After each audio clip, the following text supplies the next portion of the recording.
Goal setting is the secret to compelling future. Okay, so you first need to set your goal. If you know where is the bullseye, then only you'll be able to hit the bullseye. If you are not aware कि bullseye है कहाँ पे, तो कहाँ hit करोगे boss? Okay, so you should be aware कि निशाना लगाना कहाँ है, तभी you will be able to aim and hit the target. Okay, so goal setting is important.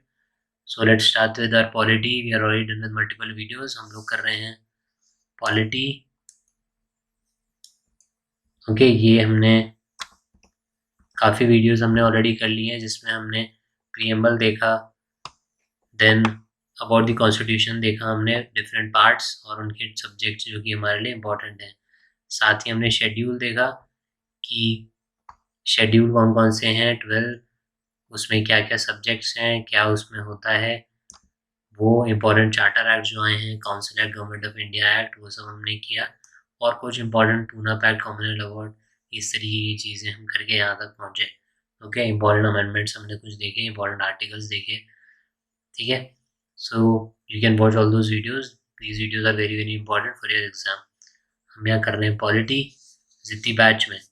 AFCAT 2024 is the name of the playlist, जहाँ पे आपको सारे वीडियोस मिल जाएंगे।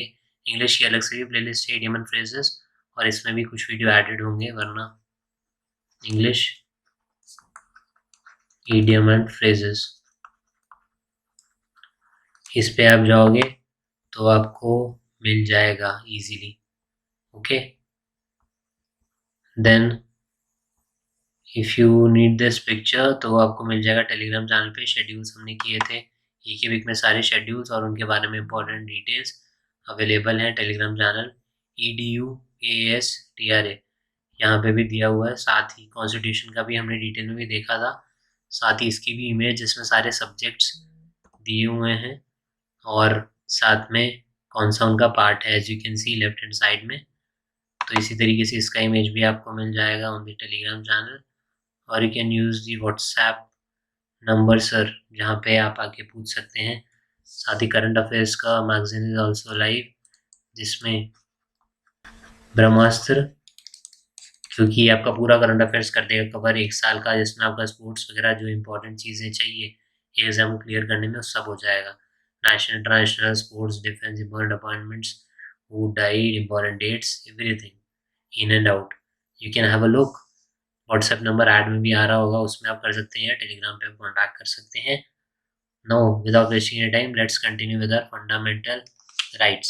हम फंडामेंटल राइट्स करने वाले थे, सो इस पे आते हैं। फर्स्टली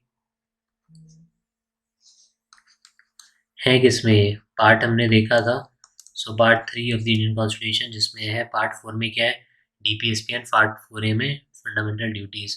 फंडामेंटल राइट्स पार्ट 3 में है, जिसे कहा गया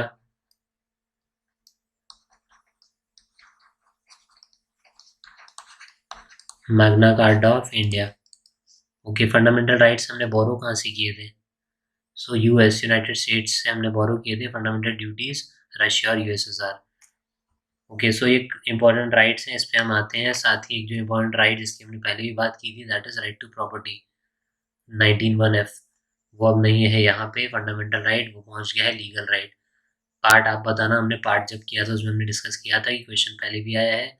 article is 300A, right to property. Okay, now एक important fact before we come to this, and that fact is, जब नेशनल इमरजेंसी आती है तो जो भी आपके राइट्स हैं उन्हें सस्पेंड किया जा सकता है, they can be suspended, except कौन कौन से आर्टिकल, आर्टिकल 20 एंड 21, इसके अंडर जो आते हैं वो आपके एक्सेप्ट, इनके अलावा सबको सस्पेंड किया जा सकता है। But one more thing is, जो आर्टिकल 19 के अंदर 6 जो राइट्स दिए गए हैं, ठीक है, आर्टिकल 19 के अंदर 6 जो राइट्स अब हैं, वो आपके सस्पेंड तभी होंगे ओनली जब इमरजेंसी डिक्लेयर की गई है किस पे, ग्राउंड्स ऑफ वॉर और एक्सटर्नल एग्रेशन। ठीक है, कब किया जा सकता है, जब इमरजेंसी की गई है किस ग्राउंड पे, वॉर और external aggression, and not on the grounds of armed rebellion. जब आर्म्ड रेबिलियन पे हमने किया है तब ये नहीं सस्पेंड होगा, बट सस्पेंड हो सकता है कब, जब इमरजेंसी है, वॉर और एक्सटर्नल अग्रेशन। राइट, क्या मैंने बताया चीज़, इंटरनल डिस्टर्बेंस पहले हुआ करता था, उसको रिप्लेस किया किससे, आर्म्ड रेबिलियन से। इससे अगर होती है आर्म्ड रेबिलियन से तो that is called internal emergency, और वॉर और एक्सटर्नल एग्रेशन से जो होती है तो that is external emergency. Okay, so 19 this was about article 19। Okay, very much clear.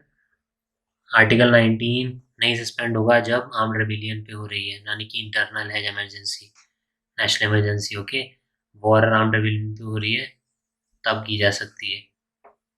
So fundamental rights बात करते हैं, right to equality.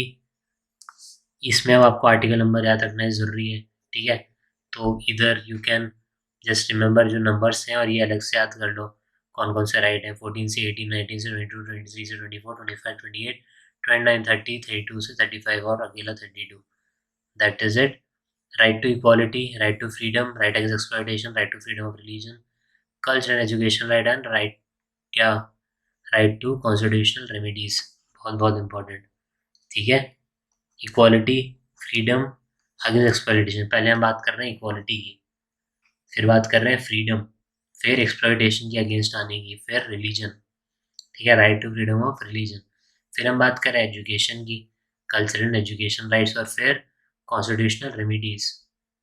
Okay, right to equality, right to freedom, right against exploitation, right to freedom of religion, cultural and education rights, right to constitutional remedy.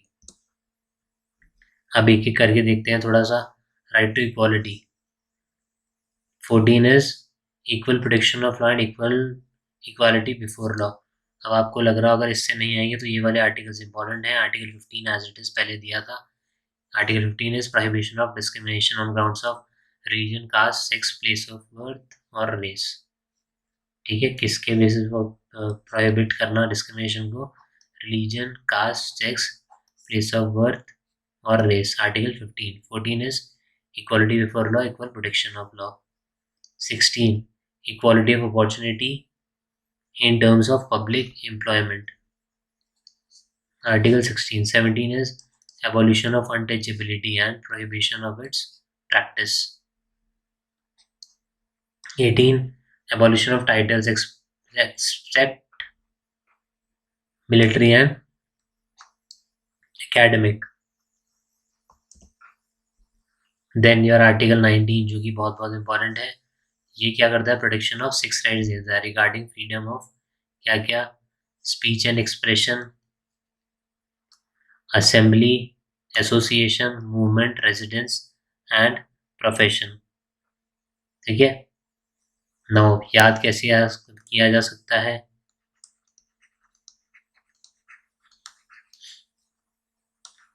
Singing जो है आजकल बहुत महंगी है, ठीक है, आपको महंगा सा गिटार विटार लेना पड़ेगा तब you can be a good singer. Okay, so singing में क्या होता है, सारे गामा, सो दैट इज सा, SAA, और महंगा है इसलिए MRP को आप देखोगे तो MRP, तो क्या याद रखना है, सा MRP, ठीक है। SAA MRP क्या है, S is speech and expression, A is assembly, A is association, M is movement, R is residence and P is profession. खत्म, 6, ठीक है। सा मर्प और सा MRP, गाने का सा SAA, महंगा इसलिए MRP। Okay, speech and expression, assembly, association, movement, residence, profession. Very very important. Article 19 right to freedom में। Then 20 protection and conviction for offences. इसमें डबल जियो पैरिटी का क्वेश्चन पहले आया था CDS में भी, FCAT में भी, कि डबल जियो पैरिटी किस में है। आगे हम देखेंगे थोड़ा सा ये 3 वर्ड्स जो इसमें हैं। अभी बढ़ते हैं आगे। Article 21 protection of life and liberty, ठीक है। Then article 21 is right to elementary education, very important, ये भी पहले आया है। राइट टू एलिमेंट्री एजुकेशन किसमें है, article 21A, later on add किया गया था। So then article 22 protection against arrest and detention in certain cases. Article 21 से भी क्वेश्चन आया पहले, कोई आपको पर्टिकुलर राइट दे दिया, पूछ लिया कि दिस इज, ये जो आर्टिकल दिया है, is this in this article 21, so that's why I have given some of the rights. The court gave a list of rights that Article 21 covers based on earlier judgment. Some of them are right to privacy. आपने सुना होगा कई बार लोगों को या movies वूवीज में, this is against my right to privacy, I can sue you and all of that. So that is right of privacy. Right to go abroad, right to shelter, right against solitary confinement, right to social justice and economic empowerment, against handcuffing, against custodial death, against delayed execution, then against public hanging, protection of cultural heritage, right to pollution free water and air. मिल रहा है क्या? Right to pollution free water and air. हम भी responsible है इसमें, अकेला हम government को वी कैन नॉट ब्लेम. इधर उधर हम कहीं भी कुछ फेंक दे रहे हैं, ठीक है, तो उससे पॉल्यूशन होगा ऑब्वियसली. ऐसा तो है नहीं प्लास्टिक कहीं मैंने डाल दिया, रैपर डाल दिया, वहाँ पेड़ लग जाएगा एक अच्छा, ऑब्वियसली राइट नहीं होगा. या if you are innovative enough तो आप ज़रूर ऐसा कर सकते हो, ऐसे पैकेट्स बनाओ स्नैक्स के जो कहीं भी अगर फेंक रहा है कोई वहाँ पेड़ उग जाए, क्योंकि that is the only option. क्योंकि मेजरली लोग मानेंगे नहीं कि भाई यार डस्टबिन में डालना है, ये डिस्पोज करो अच्छे से. Okay, so right to pollution free water and air, right of every child to a full development, right to health and medical aid, right to education, protection of underdrives, right of women to be treated with decency. ठीक है, then right against exploitation पे आते हैं, जिसमें है article 23 and 24. 23 is prohibition of traffic in forced labour and human beings. ठीक है, traffic of human beings and forced labour, but आजकल कंपनी भी लेबर की तरह ही कराती है काम. Okay, then Article 24 is prohibition of employment of children in companies and factories. Article 24. Then right to freedom of religion. इसमें क्या है? Article 25. Firstly 25 to 28. Right to freedom of religion. Article 25 to 28. 25. Freedom of conscience and free profession, practice and propagation of religion. 26. Freedom to manage religious affairs. 27. Freedom from payment of taxes for promotion of any religion or religious affairs. 28. Freedom from attending religious instruction or worship in certain educational institutions. Okay, then cultural and educational rights, very very important. Article 29 and 30. क्या होता है ना, अब इसमें education समझ के हम वो समझ लेते हैं कि बच्चों को पढ़ाया जाए वाला, ठीक है, पर इसमें क्या है कल्चरल एजुकेशनल राइट्स में. आर्टिकल 21A में क्या एजुकेशन से रिलेटेड है कुछ, अभी देखा था यार, ऐसे मत करो. So article 29 is protection of language, script and culture of minorities. 30 is rights of minorities to establish and administer educational institutions. Then right to constitutional remedies, जो कि बहुत बहुत इम्पोर्टेंट है. तो right to move the supreme court for enforcement of fundamental rights. क्या क्या है इसमें, including habeas corpus, mandamus, prohibition, certiorari and quo warranto. ठीक है, इस पे हम आएंगे. Before that article 33 provides the parliament with the authority to limit और एबॉलिश द फंडामेंटल राइट्स. इसके आर्म फोर्सेस के, पैरामिलिट्री फोर्सेस के, पुलिस फोर्स, इंटेलिजेंस और एनालोगस फोर्सेस. इसमें आर्टिकल 33. ठीक है, so you have to remember this कि article 33 में ये है. Then article 34 provides for the restrictions on fundamental rights while martial law या military rules in force. Article 35 empowers the parliament to make laws of fundamental rights. ठीक है, empower करता है parliament को, किसके लिए, जो हम पढ़ रहे हैं उसी के बारे में लॉज बनाने के लिए, फंडामेंटल राइट्स. कहाँ से कहाँ तक है, 12 to 35. 12 आर्टिकल 12 किसके बारे में बात करता है, ये बात करता है स्टेट, और एक्सप्लेन करता है कि फिर स्टेट से क्या मतलब है. Legislature, parliament, statutory bodies, non statutory bodies. ठीक है, इन सारे ऑर्गेनाइजेशंस की बात करता है क्या, आर्टिकल 12. नाउ बात करते हैं right to constitutional remedies, article 32, which is very very important for us. So the right to constitutional remedies is one of the fundamental rights guaranteed to the citizen of India. कहाँ article 32 में और article 226 of Indian constitution. Six fundamental right, the right to constitutional remedies क्या बोलता है? Ensure करता है citizen को access करने के लिए जस्टिस और रिड्रेसल कुछ भी उनके साथ गलत हुआ है for violation of their fundamental rights. Fundamental rights में आपके साथ कुछ भी गलत हुआ है तो उसके लिए क्या है आपके पास? Constitutional remedies. It is also called the right to get the fundamental rights protected is in itself fundamental right. Okay, fundamental right से प्रोटेक्शन आपको मिले, आपके अगेंस्ट कुछ है उसी के बारे में कहा है और ये फंडामेंटल राइट्स में ही है. Article 32 empowers the parliament to authorize any court to issue these writs. ठीक है, ऑथराइज करता है पार्लियामेंट को कि किसी भी कोर्ट को पावर दे सकते हैं ये इशू रिट करने का. Now article 226 empowers all the high courts of India to issue the writs. पर जब स्टार्टिंग में था तब ऐसा नहीं था कि सब कोर्ट के पास था. ओनली कैलकाटा, बॉम्बे एंड मद्रास बस ये इशू कर सकते थे रिट्स.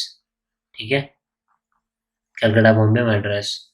नाउ बात करते हैं habeas corpus, a writ that commands the authorities to produce a detailed person before the court and ensure, ठीक है, freedom of the detention is found to be illegal. Okay, so this is habeas corpus.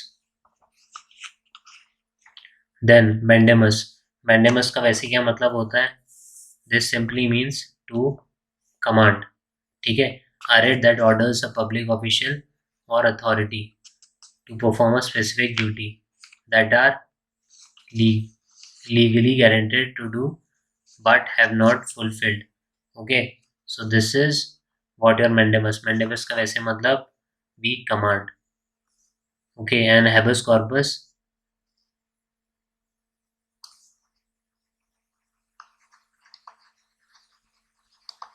to have the body of. ठीक है, हमने पढ़ा ना अभी, to produce a detained person before the court, to have the body of. Mandamus is D. Mandamus में भी D है, command में भी D है, तो याद रखना mandamus is to command, public official को कमांड करना. Prohibition, a writ that is issued higher court को ही प्रिवेंट करता है लोअर कोर्ट को या ट्रिब्यूनल को अपने जुरिस्डिक्शन को एक्सटेंड करने से, एक्सीड करने से. So prohibition is to forbid.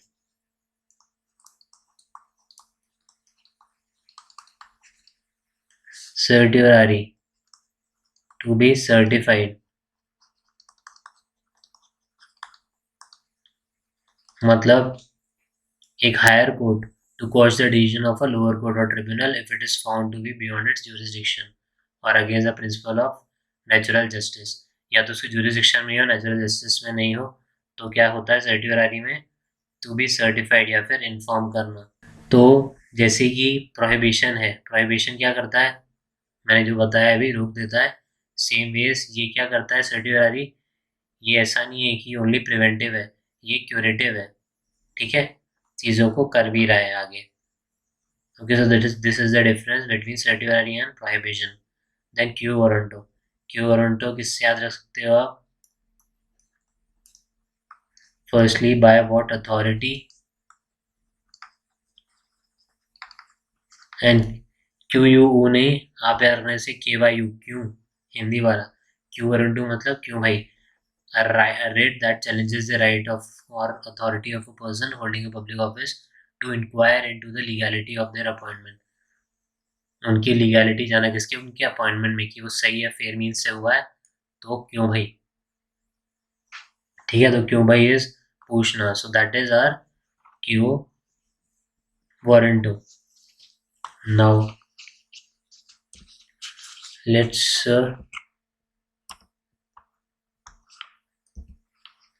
move ahead. DPSP. Before DPSP, as I was saying, there are few terms जो हम लेंगे और हम ये पूरा कर रहे हैं किससे sir? Laxmikanth. That is what? That is known to be the Bible. अगर आप पॉलिटी पढ़ रहे हैं किसी भी एग्जाम के लिए, ऑल दो पूरा पढ़ने की जरूरत नहीं है, डेफिनेटली एफकेट में CDS के लिए still people prefer this, but only selected topic. So do you need to buy this book? Definitely not, there is no need. कि आपको ये बुक खरीदनी है और इससे पूरा पढ़ना है। साथ ही करंट अफेयर्स का जो मैंने बताया कि everything is covered in our book which is Brahmastra. ठीक है, सो इसी में मैं बता देता हूँ जो मैं बात कर रहा था आर्टिकल 20 की। So first is